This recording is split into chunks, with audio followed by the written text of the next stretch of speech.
أشهد أن لا إله إلا الله وحده لا شريك له وأشهد أن محمدا عبده ورسوله أما بعد. Pertama, kita bersyukur kepada Allah Azza wa Jal kerana dengan izinnya kita dapat mengadakan kuliah pada malam ini.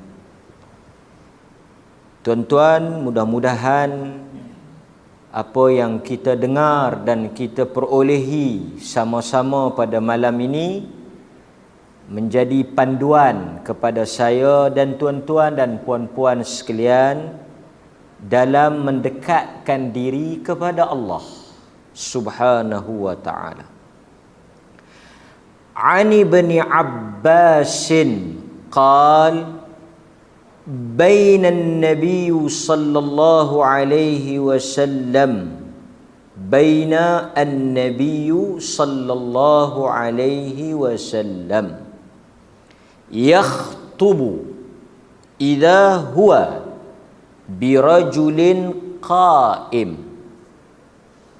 Daripada Abdullah ibnu Abbas, Abdullah bin Al-Abbas bin Abdul Muttalib. Jadi Al-Abbas bapa saudara Nabi, Abdullah dengan Nabi sepupu. Itu hubungan dia.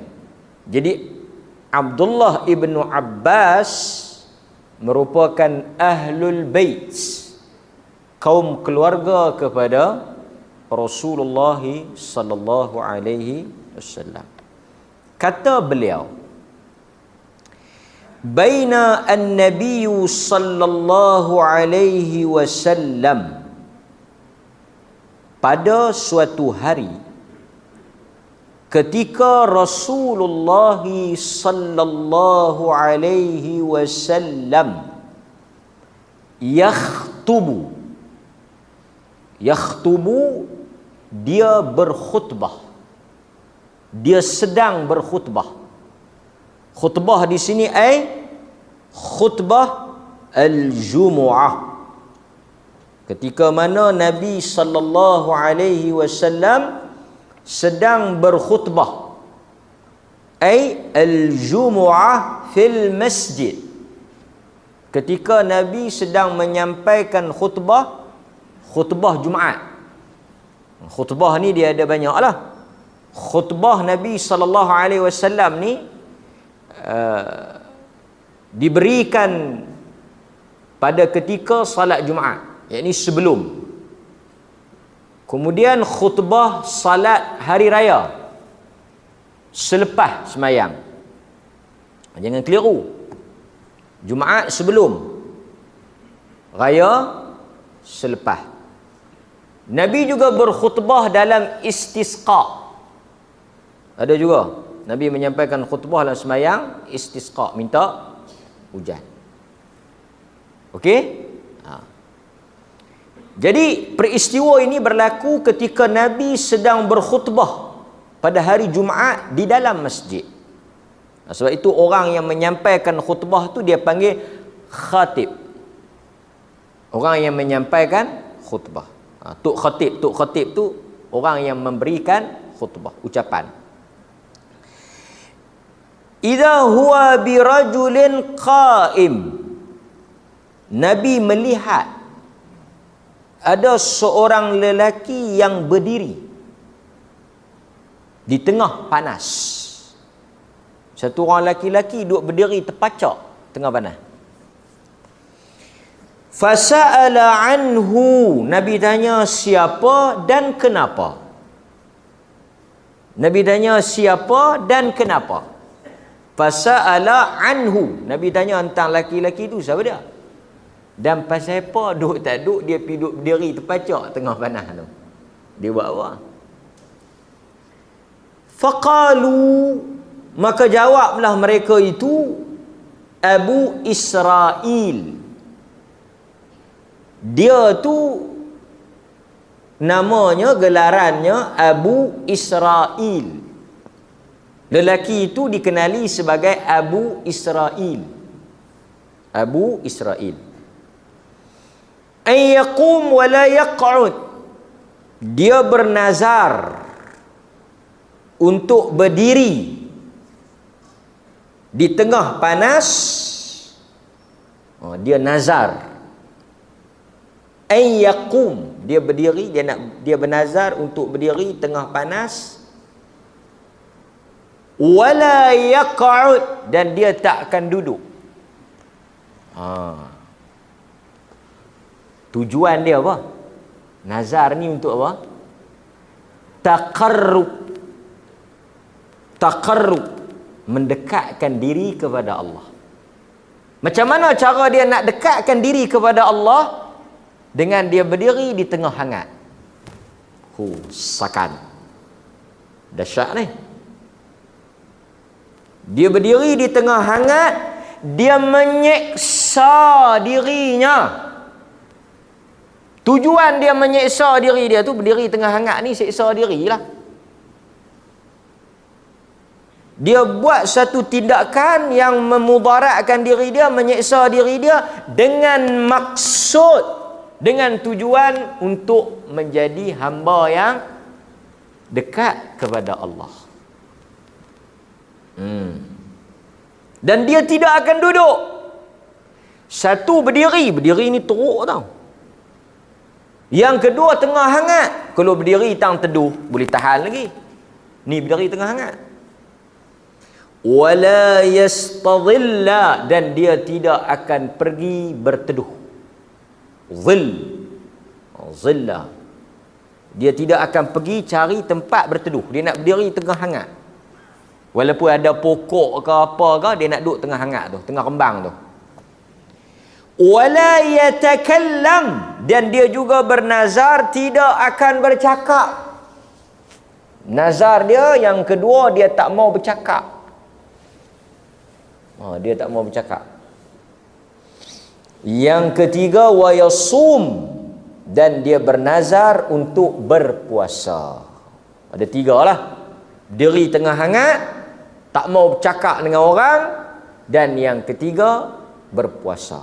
Ini kira dahsyat. Ini satu perbuatan yang sangat mengejutkan. Faqala an-nabiy sallallahu alaihi wasallam, apabila Nabi mendengar jawapan sahabat tadi, penjelasan sahabat tadi, maka Nabi berkata, Nabi bersabda, murhu, disuruh dia. Suruh hunya, suruhlah dia.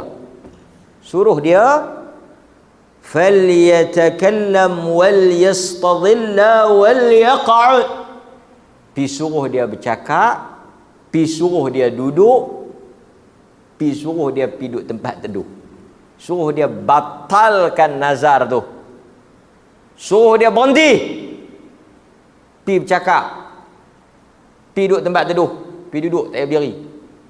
Tetapi wal yutimma sawmah, yang dia teruskan puasa sahaja. Yang lain tu ngarut. Siapa suruh? Hadis ni diriwayatkan oleh Al-Imam Muslim, Al-Imamul Bukhari. Hadis ni ada di dalam Sahih Al-Bukhari. Kira hadis ni statusnya tidak ada isu lah, kerana rawahul Bukhari. Okey. Jadi hadis ni mungkin tuan-tuan pernah dengar dan pernah menghuraikannya, mendapat penjelasan di sebalik kisah Abu Israil ni. Ada beberapa benda yang penting yang boleh kita bincangkan bersama. Yang pertama, Al-Islam dinul yusri was-samahah, wa qad akhbara Allah bidzalika fil Quran, wa 'allamana an-nabiy sallallahu alaihi wasallam annal ibadata la yushtaratu fiha al-masyaqqatu 'ala an-nafs. Hadis ni menunjukkan kepada kita bahawa Islam adalah agama yusrun. Agama yang apa? Yusrun. Fa inna ma'al usri yusra. Yusri. Apa makna yusri? Yusrun. Mudah. Lawan dia usrun. Yusrun lawan dia usrun. Mudah lawan dia susah. Cuba tuan-tuan sebut yusrun. Mudah tak nak sebut? Mudah. Yusrun. Cuba tuan-tuan sebut usrun. Payah sikit lah. Usrun. Pasal makna dia pun payah. Yusrun. Jadi yusrun ni, agama Islam ni agama apa? Agama yang mudah. Samahah, agama yang bersifat toleransi, mudah, senang, lapang, fleksibel. Dia bukan lawan dia. Islam ni bukan agama yang menyusahkan, agama yang payah, agama yang menyeksa, agama yang membebankan umat dia. Tak, itu bukan tabiat Islam. Semayang mudah. Semayang mudah. Dari sudut pakaian bebas. Kita nak pakai apa pun boleh. Yang pentingnya menutup. Orang perempuan nak pakai fashion apa, orang lelaki-lelaki nak pakai apa, yang penting tutup orang. Kita ambil semayang lah. Semayang, kita ambil semayang. Mudah tak? Mudah. Di mana-mana boleh semayang. Bawah pokok, tepi bendang, kan? Semua. Nabi kata, ju'ilat liyal ard masjidan wa tahuran. Semua permukaan bumi ni, di mana sahaja kamu berada, boleh semayang, bersih. Tak ada masalah orang Islam. Pacak tang mana pakai jadi. Betul tak? Yang jadi payah kalau dia tak mengaji.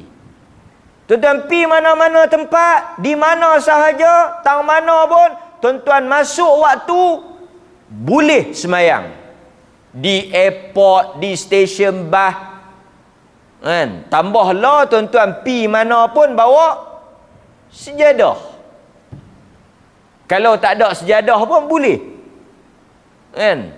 Semayanglah tang mana yang tuan-tuan jumpa dan tuan-tuan ada. Kemudian dia suruh kita wuduk. Wuduk pun senang. Wuduk senang. Kalau tak boleh wuduk, tayamum. Lagi mudah tayamum. Lagi senang. Nampak? Agama mudah. Yang payahnya apabila kita jahil. Yang tu dia jadi payah. Tapi kalau ada ilmu yang sahih, benar, yang hak, dia jadi simple, mudah. Ad-dinu yusrun. Agama tu mudah. Kadang-kadang dia jadi payah tu pasal kita buat bagi payah. Men. Banyak benda dalam agama ni yang payah tu pasal kita. Saya bagi contoh. Satu dua contoh lah. Contoh banyak. Satu dua contoh. Uduk umpamanya. Uduk. Uduk mudah. Basuh anggota sekali boleh, dua kali boleh, tiga kali boleh. Men, tuan-tuan niat ambil uduk. Payah tang mana? Apabila cuba memandai-mandai, duk pergi reka doa yang tak ada pasal. Nak baca tu bacalah, tapi dia pergi reka. Basuh muka doa ni, basuh tangan doa ni, basuh kaki doa ni. Dia jadi payah. Macam tu juga tawaf. Pusing 7 kali baca apa yang kita tak boleh baca. Tak baca pun sah. Dia pergi reka pula doa pusingan pertama, doa pusingan kedua, doa pusingan ketiga. Lepas tu tak boleh hafal. Doa tu tak wajib. Doa tu bukan kita takat tak wajib. Bukan doa Nabi pun. Jadi payah. Pasal nak pusing dah payah. Nak baca pula payah. Gantung di leher. Lagi payah. Duk tengok ke situ, botuh habis orang. Betul tak? Jadi payah. Bila kita bagi kursus, dia tanya, pusing macam tu ya? Pusing. Nak baca apa? Baca apa yang boleh baca. Apa apa? Saya ni baru duk belajar ni. Ni kali pertama nak pergi umrah ni, taklah doa apa sangat. Taulah sikit-sikit. Baca sikit-sikit tu. Habis sangat tak reti, ikut Turki tu. Turki ada, Indon ada, pilih nak ikut siapa. Senang. Duduk belakang Indon jadi Indon. Duduk belakang Turki jadi Turki. Kalau cari hak seronok sikit, hak jenis menyanyi. Nyanyi kan apa? Innallaha. Dia main dengan kita, atau dia pergi masuk grup Indon. Hentam sajalah labu. Janji hang pusing 7 kali. Agama mudah. Nak menikah pun mudah. Nak menikah lagi mudah. Kan? Wali kata apa? Aku nikahkan hang dengan anak aku. Saya terima, sah. Tak perlu nak rinci. RM35, 14 sen tunai. Kalau dia sebut hutang jadi macam mana? Nak sebut nama, hari nak menikah, takkan tak ketahuan yang mana satu nak jadi bini hang. Nama bukan pendek. Kristina, Amrina, Kusuna, Dewi Kasuma, bin Lebai Din, ataupun lebih Lebai Mak. Nak kesebut nama bini tu, nama panjang lah. Mereka nak gabung nama Pak dengan Mak. Sekejap lagi nak gabung pula Tok Wan dengan Tok. Semua nak Tok Wan dengan Tok, takkan belah Pak saja. Tok Wan dengan Tok belah Mak pun mau. Panjang. Jadi Kasawari. Burung kau orang ni. Kasawari, Kasawita, apa semua. Payah hang sebut. Saya terimalah anak pakcik. Sah. Tak sebut apa, tak sebut mahar, tak sebut sabar 1, sabar 2 apa. Itu semua tak ada dalam syarat-syarat akad. Kalau dalam bahasa Arab, qabiltu, saya terima. Takkan mudah. Lepas tu dia pergi ajak pula senapah. Kalau putih tengah-tengah, kalau sakta kalau putih tengah-tengah, kena ulang balik. Kawan yang nak menikah tu nak terana penyakit asma, semput, punya duk hafal nama dengan gelabah, dengan getak, dengan gemuruh apa semua, nak terkencin semua ada kan. 2-3 kali angkat. Apa yang pergi duk ajak bagi jadi payah kan. Tambahlah covid bukan boleh salam. Tak salam tak apa kan. Tidak ada. Saya nak sebut ni contoh-contoh yang orang anggap benda tu agama, orang anggap benda tu wajib, orang anggap benda tu syarat, sedangkan tidak ada disebut di dalam agama. Tak ada dalam nas. Banyak benda yang tak ada dalam nas. Nabi tak suruh, tapi kita pergi tempek, pergi ajak, kata Nabi suruh. Jadi payah kan. Banyak contoh-contoh lain yang menyusahkan itu. Walai yushadaddin ahadun, tidaklah yang menyusahkan agama itu daripada kamu ni illa ghalabah, melainkan dia akan jadi payah. Nampak? Itu cara dia. Okey. Kemudian dia kata wa'allamana an-nabiyyu, dan nabi kita telah mengajar kepada kita bahawa sesungguhnya ibadah itu tidaklah disyaratkan di dalamnya sesuatu yang menyusahkan. Tak ada dalam agama ni. Nabi tak pernah ajak susah. Semuanya pasal itu Nabi ni, Aisyah radhiyallahu anha sebut ma khuyyiran nabi, tidaklah Nabi ni kalau Allah memberikan dia pilihan 2 perkara, dia akan memilih aisar, yang paling mudah aisaruhuma, yang paling mudah di antara dua benda tu. Kalau ada satu dengan dua, A dengan B, yang mana mudah? A, Nabi akan pilih A. Itu Aisyah cerita. Dia akan pilih selagi mana benda tu tidak berdosa. Yang ni pun boleh, yang ni pun boleh. Okey. Maka Nabi akan ambil yang paling mudah. Tapi kita, masalah masyarakat ni, bila lagi payah, lagi susah, dia lagi rasa kuat, dia lagi rasa hebat agama tu. Ini talbis iblis. Pasal itu kadang-kadang bila dia dengar orang ajak, mudah nampak. Bukan mudahnya hampa, mudahnya Nabi. Lagu tu ya, lagu tu. Dia jadi pelik. Yang mudah itu kita bukan buat mudah. Yang tuan-tuan jangan silap faham. Sekali lagi, kenapa abang tak mayang lohok? Aku tak larat. Boleh ke? Agama mudah. Oh, jam. Dia tak mayang lohok, kita tanya kenapa abang tak mayang lohok? Aku tak larat, aku letih saja. Boleh ke letih kita tak mayang? Agama mudah. Hang jangan duk buat payah. Dak, yang ni bukan, yang ni sesat. Mudah dalam erti kata mudah yang dimudahkan oleh syarak. Awak abang tak puasa Ramadan, aku lapar. Aku boleh tahan dekat pukul 10 ya. Mai pukul 11 aku tak boleh pergi, aku tak larat lah, aku lapar. Makan. Agama pun tak paksa kita ni. Dekat benda larat kita buat lah. Kalau kita larat dekat pukul 10, pukul 11 kita timbal sikit kan nak. Hang larat lagi, hang larat hang puasa, aku tak larat dah.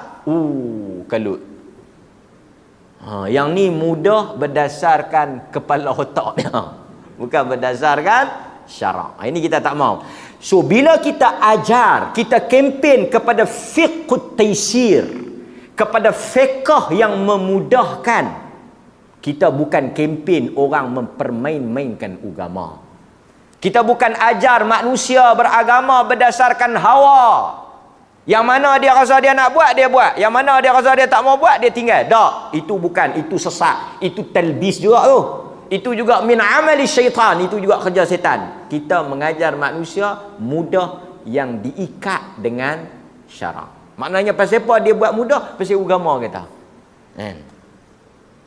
Betul? Itu kita kena faham lah kan. Mau kalau tak mau susah langsung kacau kan.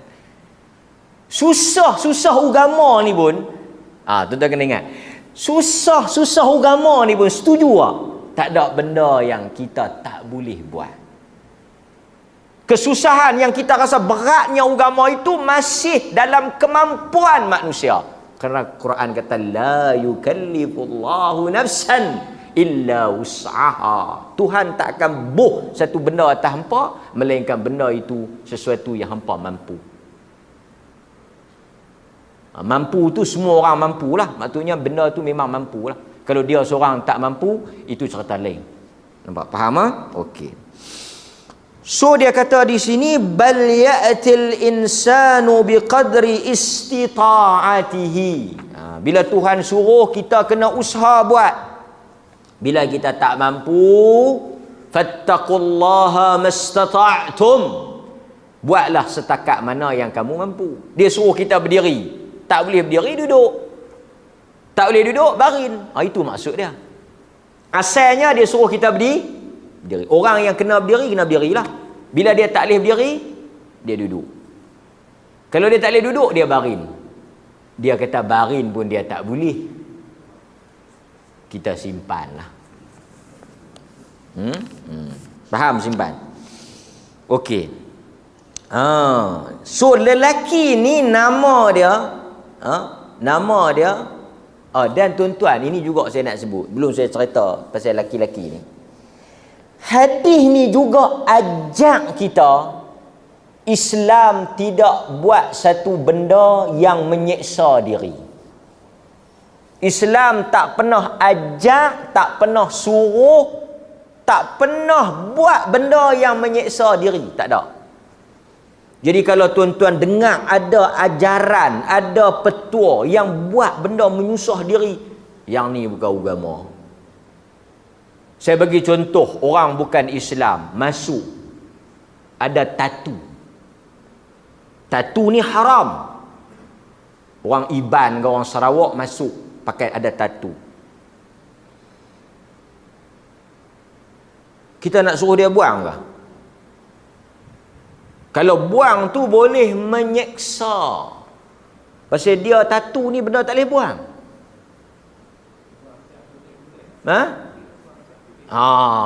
Siap kulit. Iri kulit pula dah.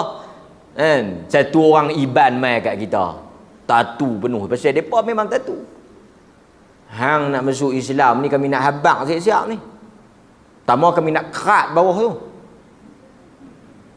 Yang kedua, hang oleh kerana tatu beh ni kami terpaksa lah kikih, hirih, tonyoh bagi keluar. Lagi tak keluar kami nak hirih. Hang balik pi pikak 24 jam kami bagi. Dia tanya pula, biuh penuh ke biuh separuh? Tak ada biuh kami tonyoh. Dia dengar lagu tu pun dia kata tak apa, Iban terima tak apa. Agama. Satu benda kalau menyakitkan dia, memudarat, la darar. Dalam qawaid, usul qawaid yang 5 benda tu, salah satunya apa dia? La darar wala dirar. Agama tak bagi buat benda mudarat pada orang. Pasal tu kalau benda tu boleh menyeksa dia, menyakitkan dia, mencederakan dia, agama kata tak payah. Biar pergi dengan tatu tu. Dia semayang dengan tatu tu. Bukan kita hak tak nak tatu pergi buat. Sekejap lagi silap faham pergi tatu pula itu. Awak ustaz kata tak apa. Ni hak masuk dah ada tatu tu. Biar ambil. Faham tak apa biar ambil. Sakit benda memudaratkan dia. Pasal tu kita kata amalan yang dibuat oleh Syiah 10 Muharram yang pukul badan tu, melukakan diri tu bukan Islam. Pasal tu tuan-tuan banyak orang tanya pasal khitan. Khitan wanita. Khitan wanita, khitan anak perempuan. Khilaf di kalangan para ulama mazhab. Pertama, benda tu bukan semua kata wajib. Saya nak habaq waktu dulu. Khatan anak perempuan ni bukan semua ulama kata wajib. Maksudnya kalau tak buat tak apa dah. Kalau tak khatan budak perempuan tak apa dah. Tak apa. Bukan sepakat. Cuma kalau nak buat, nak pegang kata yang wajib, di sisi fuqaha Syafi'i dia kata wajib lah. Kalau nak kata wajib, kalau nak buat, dia mestilah dibuat dengan keadaan yang tidak boleh mencederakan budak tu. Cuba tuan-tuan type dalam YouTube, tuan-tuan tengok bersunat orang-orang Afrika ke, orang-orang Mesir ke, yang mana ni tuan-tuan tengok. Lari malam kita hak jantan mau tengok pun.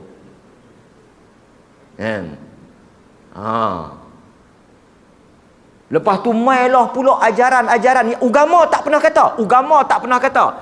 Dia tak nak hang khatan dak hak perempuan. Dak kot. Amboi, hang tahu dak ni yang tak khatan ni yang akan buih esok ni. Nabi tak kata. Berapa ramai yang khatan? Buih siapa tu juga. Betul tak? Saya tak tahulah. Tak ada. Dia kata bila kita tak khatan ni sat lagi dia jadi manyam lain macam apa semua. Nak khatan lah, tapi tak payah kita duk pergi buh benda-benda agama tak kata. Kita tak payah duk sandar pada agama. Agama tak kata pun siapa yang tak khatan buih nakal galak lebih pada yang khatan apa semua. Agama tak kata, hang jangan kata. Boleh? Cukup. Nak khatan silakan. Dan tak payah duk cerita anak saya khatan. Tak payah. Benda aib. Benda yang melibatkan CCTV tak cerita. Kan? Bini dia, laki dia tanya, hang khatan tak dulu? Wallahu a'lam. Khilaf. Nampak itu. So, itu saya nak cerita. Jadi apa amalan aku ada petua kau tuk mana ke petua kan? Yang benda-benda menyiksa diri. Dia kata ustaz tu ajak kena buat macam ni, kena buat. Cerita. Siapa dia atas cerita? Wanita yang beriman, wanita yang bila laki balik, dia pegang ayak sebelah kanan, dia pegang rotan sebelah kiri.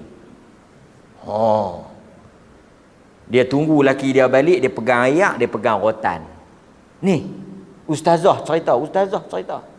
Lepas tu bagi ayak. Kalau ayak dia tak sedap, ayak dia gumana, nah rotan tiba atas belakang cik. Agama apa ni? Tak kih bancuh ayak tak sedap boleh tiba atas belakang. Tu dia.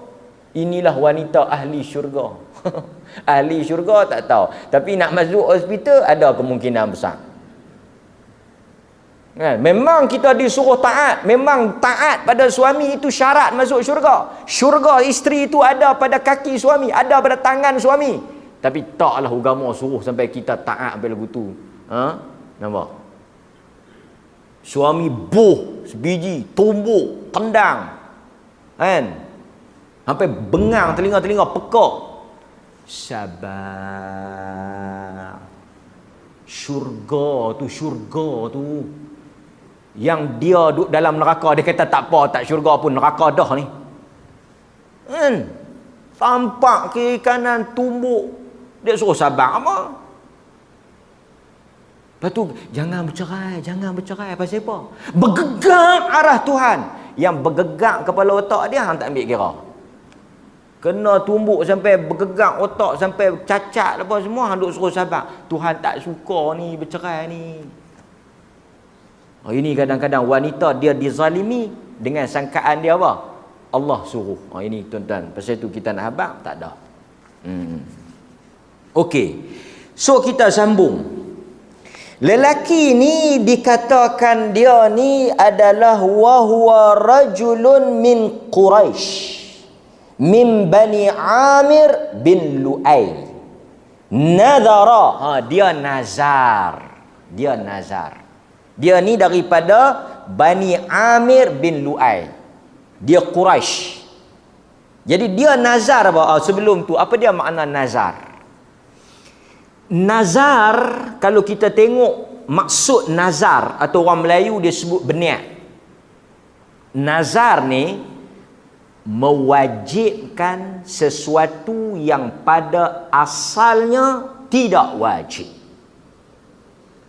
Nazar ni dia mewajibkan sesuatu yang pada asalnya tak wajib.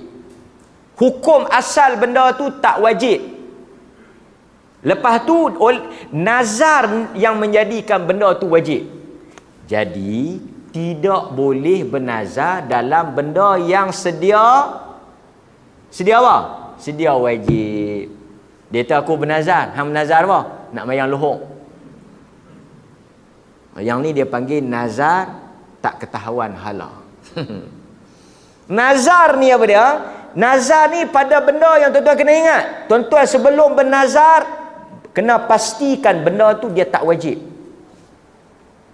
Seperti menutup aurat, mayang 5 waktu, berpuasa Ramadan.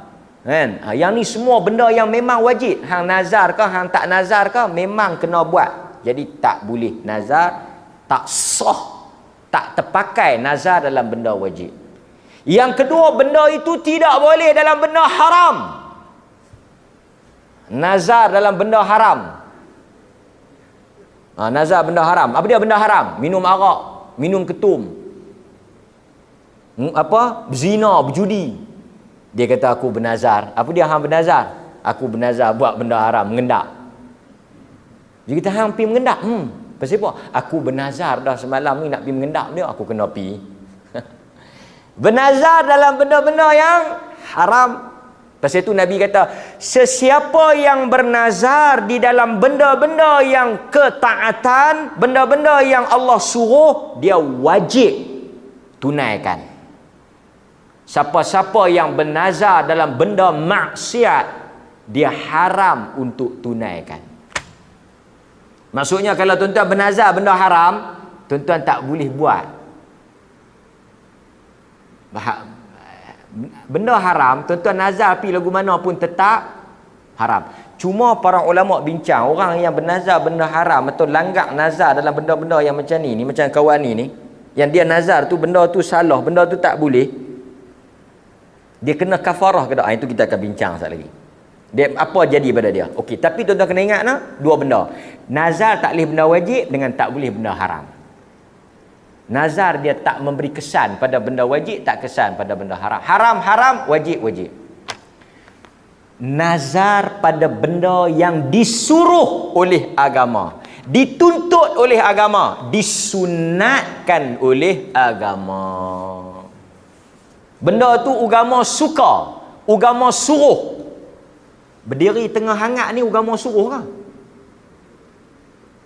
Agama suruh ke tuan-tuan pergi berdiri tengah hangat tu? Suka tak? Tak suka. Benda tu menyeksa diri. Pasal itu tuan-tuan, yang bernazar kita duk dengar ni macam-macam. Bernazar berjalan kaki daripada Kangak pergi Kuala Lumpur. Dia bernazar nak berjalan kaki daripada Kangak pergi Kuala Lumpur. Agama suruh ke hang berjalan kaki? Kereta ada, bas ada. Ini agama tak suruh ni. Dan benda tu menyeksa diri. Untuk apa hang berjalan pergi Kuala Lumpur? Untuk apa? Cari hadis. Pergi Kuala Lumpur, makan nasi kandang ke apa kau? Faham tak? So banyak orang bernazar benda-benda mengarut. Lain lah kalau dia bernazar nak menikah dua, itu agama suruh. Kalau dia contoh, baru suruh mesti tanya punya, saya jawab dulu. Satu orang dia, contoh benda sunat, menikah. Dia kata saya bernazar ustaz macam mana? Kena menikah. Benda tu agama suruh. Kan? Tak payah kena menikah. Kan? Jadi pandai-pandai bernazar. Bila bawa balik hang tak, sebelum hang serang, sebelum hang nak kata apa, sebelum hang nak sembung apa, hang dengar elok-elok dulu. Aku bukan nak buat, aku nak cerita ni, yang aku kahwin pula ni kerana aku tersilap, aku terlepas, aku bernazar. Jadi kalau aku tak buat, hang sanggup tanggung. Tentang macam tu. Dia pun duduk tenang. Tak apa abang, oleh kerana abang bernazar. Alhamdulillah. Okey. Nampak? Cara dia ada. Okey, so pastikan diri anda mampu.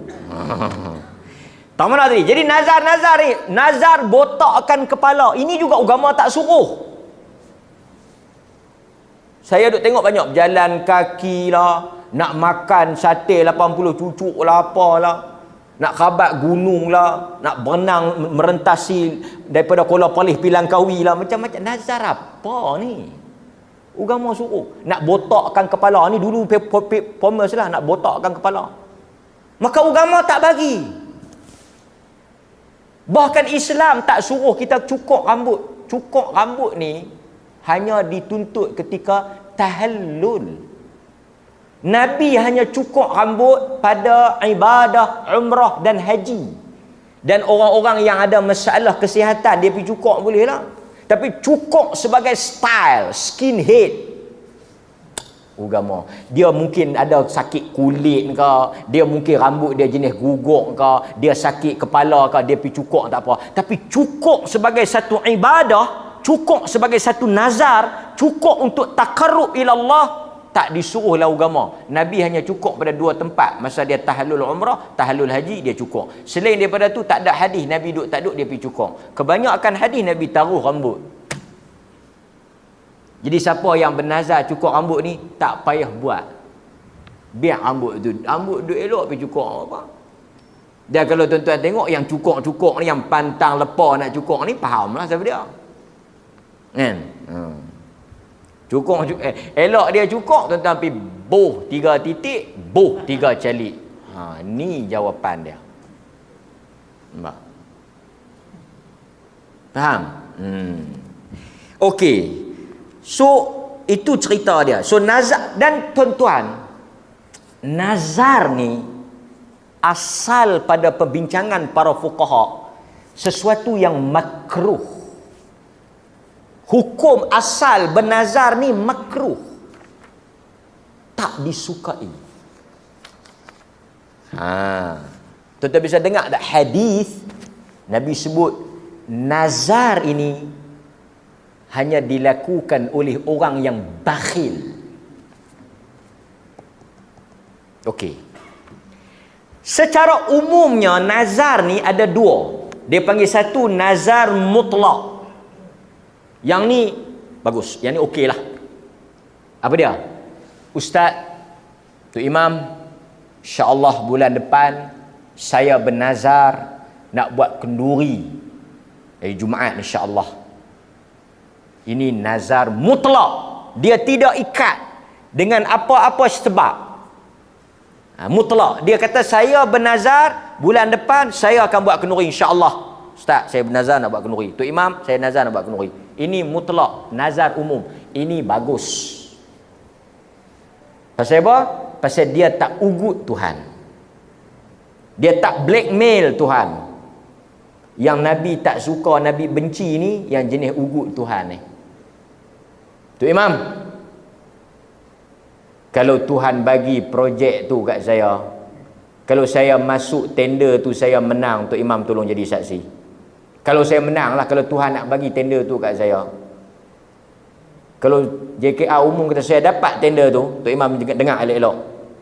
Sekok lembu untuk masjid. Tu Imam pula tanya, kalau Tuhan tak bagi? Oh, Tuhan tak bagi, faham-faham, cari orang lain.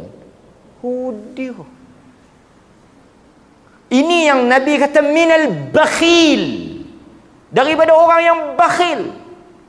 Iaitu untuk dia memberikan sesuatu, dia mensyaratkan untuk dia dapat something. You give me, I give you. Tuhan dia nak bagi, dia bagilah. Kalau dia tak bagi, kita tak mau. Oh, ini masalah dia. Ini pasal tu orang yang pemurah, dia tak mengharapkan balasan. Betul tak? Betul tak? Bakhil ni dia nak sesuatu dulu. Dia kata aku bagi kan, dia aku nak bagi, aku dapat. Oh, hang berkira. Betul tak? Kita akan kata dia berkira. Ni kalau aku tolong hang ni, apa aku nak boleh? Hang berkira, hang tolong dulu. Samalah kita dengan Tuhan. Berapa banyak Tuhan bagi kat kita, dia tak syarat pun. Hang semayang aku bagi. Hang baca Quran, berapa banyak yang kita dapat yang Tuhan syaratkan macam tu. Bahkan kita tak buat apa pun Tuhan bagi ya. Kalau Tuhan syaratkan macam kita duk sebut tu, saya ingat kita tak boleh apa. Mau kalau dengan perangai, dengan apa yang kita buat, kalau Tuhan syarat, dia kalau dia buat aku bagi. Berapa banyak benda yang Tuhan bagi dia tak syarat. Dia bagi. Kita tak buat, kita bagi sikit, kita bagi banyak, dia bagi. Yang tak bayar zakat lah apa semua dia bagi. Dia tak syarat siapa bagi aku bagi minta. Hatta orang kafir pun dia bagi. Maka sebab itu tuan-tuan, jangan kita biasakan, elakkan daripada kita muqayyad, kita ikat nazar kita dengan sesuatu. Kerana itu yang Nabi kata bakhil. Dan satu lagi lah hadis tu kata apa? Nabi SAW kata nazar ini dia tidak mengubah takdir. Nazar tidak boleh mengubah takdir. Kalau benda itu telah ditentukan, benda itu telah ditulis, awak nazar pilah macam mana pun, dia akan berlaku seperti yang ditulis. Kalau itu bukan jodoh awak, itu bukan rezeki awak, itu bukan apa yang awak patut dapat, tuan-tuan nazar pilah lagu mana pun, dia kata kalau saya dapat saya akan beli unta bagi. Unta bagi, unta padang pasir lagi. Mai bagi kat masjid. Awak nazar pilah macam mana pun, kalau bukan rezeki awak, Tuhan tak akan bagi. Itu maksud Nabi, nazar tidak boleh mengubah takdir. Nampak? Cuma nazar ni dia menguatkan lagi kesungguhan ataupun keazaman kita untuk buat benda tu. Itu yang bagus nazar ni. Asalnya benda tu tak wajib, tapi kita wajibkan diri kita untuk kita dekatkan diri kepada Allah Subhanahu wa taala. Nampak? Okey. Hadirin mukminin. Kemudian kita sambung balik. Dia kata apa lagi? Dia kata lagi di sini, Nabi sallallahu alaihi wasallam mengarahkan lelaki ini supaya membatalkan dua nazarnya yang bercanggah dengan syarak, iaitu nazarnya untuk tidak bercakap dan nazarnya untuk tidak duduk di tempat yang teduh. Yang ni jangan penuhi. Jadi tuan-tuan, kalau tuan-tuan tanya, kalau saya bernazar benda-benda yang tersilap, yang tersalah, yang tak betul, tak payah duk tunaikan, tak payah penuhi. Nazar itu hendaklah dibatalkan, dan kalau tak buat lagi tak payah buat. Cancel, buang, abaikan, biar pi dia jadi pi. Tak payah duk ambil kira, tak payah peduli. Okey. Dan tapi nazar yang betul iaitu berpuasa yang tu okey, yes. Yang tu memang Allah suruh. Yang tu Nabi kata penuhi. Cuma para ulama berbeza pandangan tentang apabila seseorang itu tidak menunaikan nazarnya. Apabila dia telah langgar nazar dia, apakah dia kena apa-apa tindakan di atas pelanggaran tersebut? Dia kena apa-apa atau tidak? Kan? Sebab apa? Dalam hadis ni seperti macam hadis ni kalau kita tengok macam tak kena apa. Suruh dia pergi duduk, suruh dia bercakap, puasa continue. Tapi Nabi tak sebut habang dekat dia oleh kerana dia dah langgar nazar dia, dia dah buat nazar dia, suruh dia kena. Maka sebahagian ulama kata tidak ada apa-apa yang patut perlu dia lakukan. Maksudnya dia cancel tapi tak ada apa-apa denda lah. Itu pandangan sebahagian ulama. Manakala sebahagian ulama lagi berpandangan kalau orang yang langgar nazar ni, orang yang tak penuhi nazar ni, orang yang tak mampu ataupun yang nazar pada benda-benda yang tak tertunai atau benda yang salah ni, satu dia tak tunai, dia tak mampu tunai. Kadang-kadang menazar benda-benda merepek, benda-benda pelik ni, kan? Benda-benda yang dia tahu dia sendiri tak mampu. Dia nak makan pun tak ada, pergi bernazar nak sembelih kambing, nak cari mana? Kan? Nazar benda-benda apa? Tak masuk akal. Maka sebahagian ulama kata dia kena kafarah. Dia kena denda. Yang mana denda itu adalah denda langgar nazar, sama denda dia dengan langgar apa? Sumpah. Langgar sumpah kena apa? Tok bila azan tu, bila pun nak bangkit nak azan.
Okey, kita sambung sikit tuan.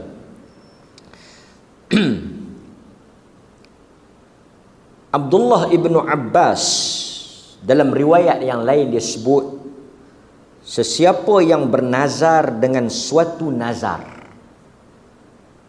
yang dia tidak mampu menunaikan nazar tersebut, nazar-nazar yang luar daripada kemampuan, pelik-pelik nazar yang pelik-pelik ni,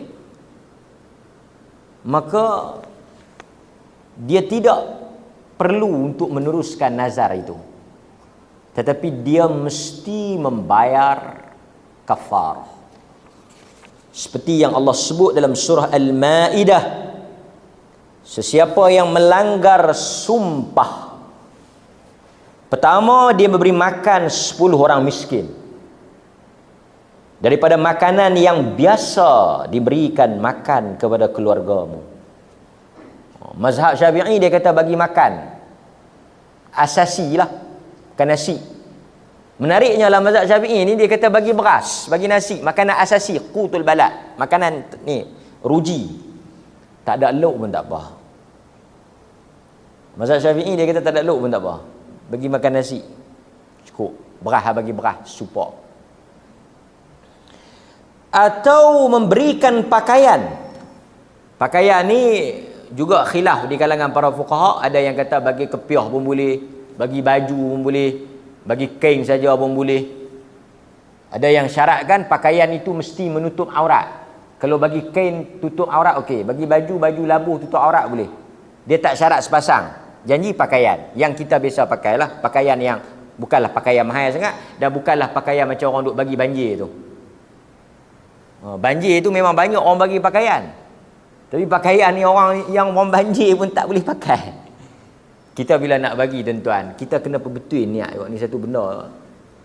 Satu bila kita nak bagi, kita mesti niat untuk mempermudahkan orang yang kita nak bantu. Kadang-kadang himpun bagi. Tuan-tuan saya ingat, pakaian dalam tak payah bagi pun. Ada bagi. Orang pakaian dalam ni tuan-tuan bagi duit dia bila lain. Tak pernah lagi orang reuse. Kan? Kita mau kalau nak tauk pun kelas dulu. Kan?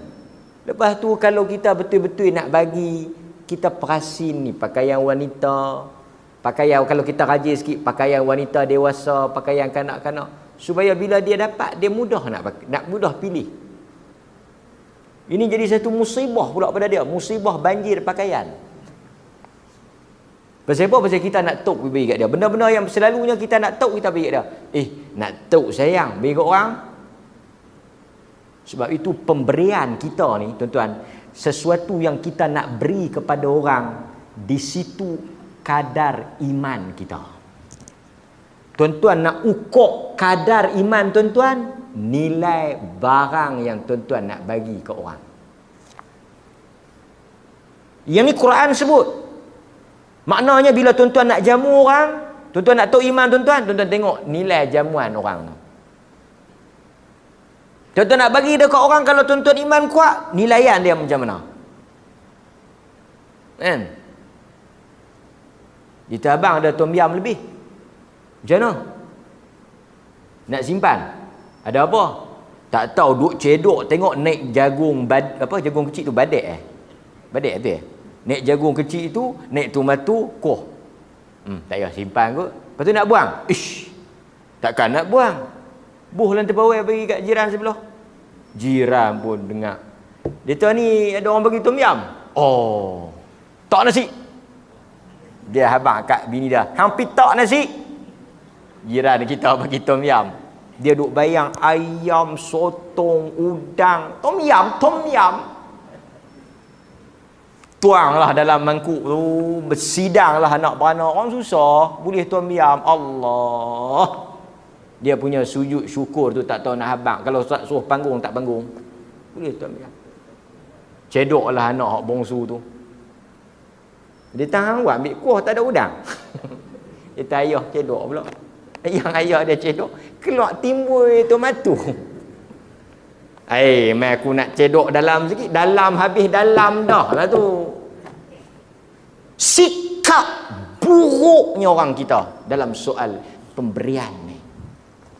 Yang kita tak mau makan, yang kita rasa kita tak mau makan, yang kita rasa tak ada apa nak makan, kita pergi ke orang. Di mana iman kita yang kata iman tu? Yang kata iman lan tanalul bir, kalau tak boleh beli hak asing, kita kalau tak boleh beli hak baru pun, korang dia adalah juga nama tom yam tu. Ini tom pun dak, yam pun dak. Apa dia abang? Tom pun dak. Nak panggil yam pun ayam tak ada. Nak panggil tom pun tak ada. Apa kita kadang-kadang dia sanggup bagi orang jamu kan? Tu kita boleh tengok kadar iman. Nampak? Okey. Kalau dia tak mampu, soal lain. Ni soal dia mampu. Pasal itu iman ni, kita iman kalau semayang, semua orang boleh semayang. Kalau iman nak ukur pada semayang, semua orang boleh semayang. Semua orang boleh puasa. Tapi ada satu benda yang tak semua orang boleh bagi, soal pemberian. Bukan semua orang boleh bagi benda yang besar, benda yang sayang, benda yang elok. Tang ni Tuhan ambil sebagai ukur. Pasal itu Tuhan kata was-sadaqatu burhan.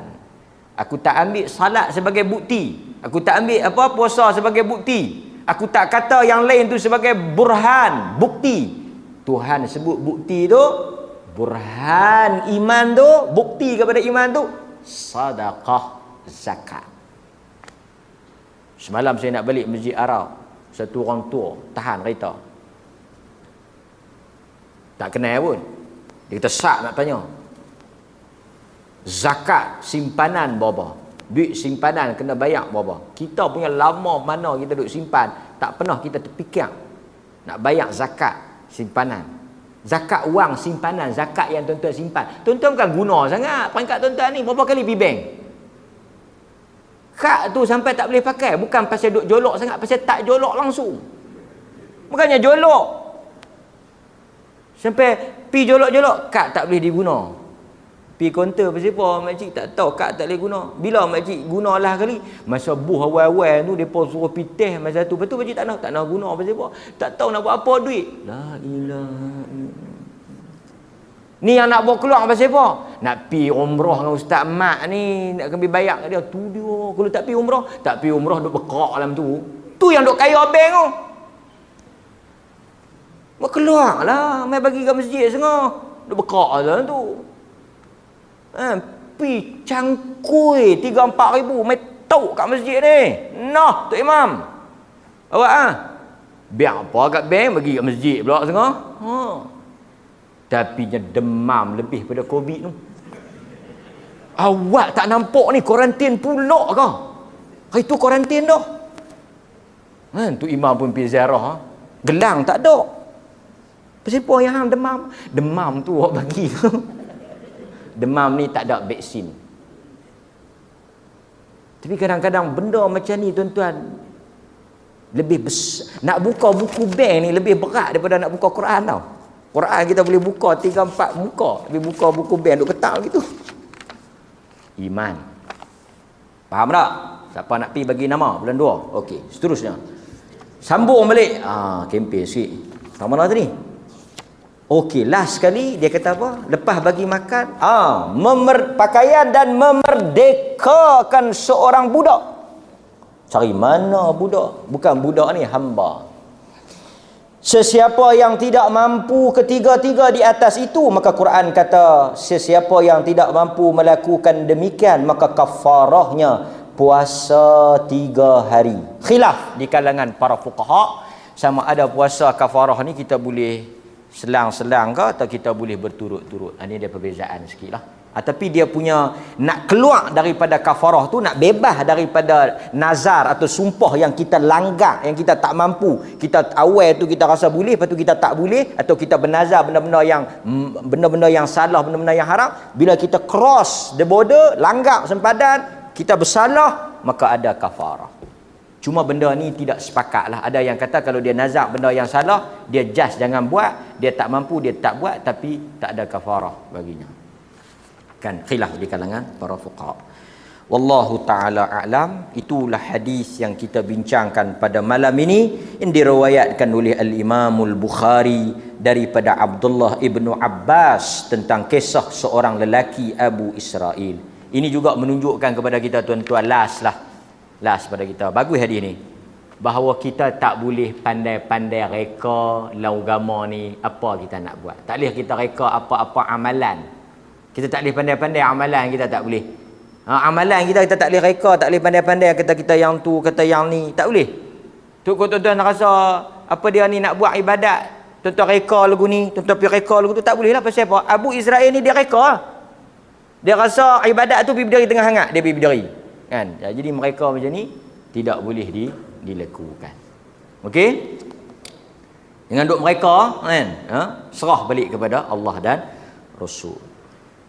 أقول ما سمعتم أستغفر الله العظيم لي ولكم وبالله توفيق الهداية. السلام عليكم ورحمة الله وبركاته.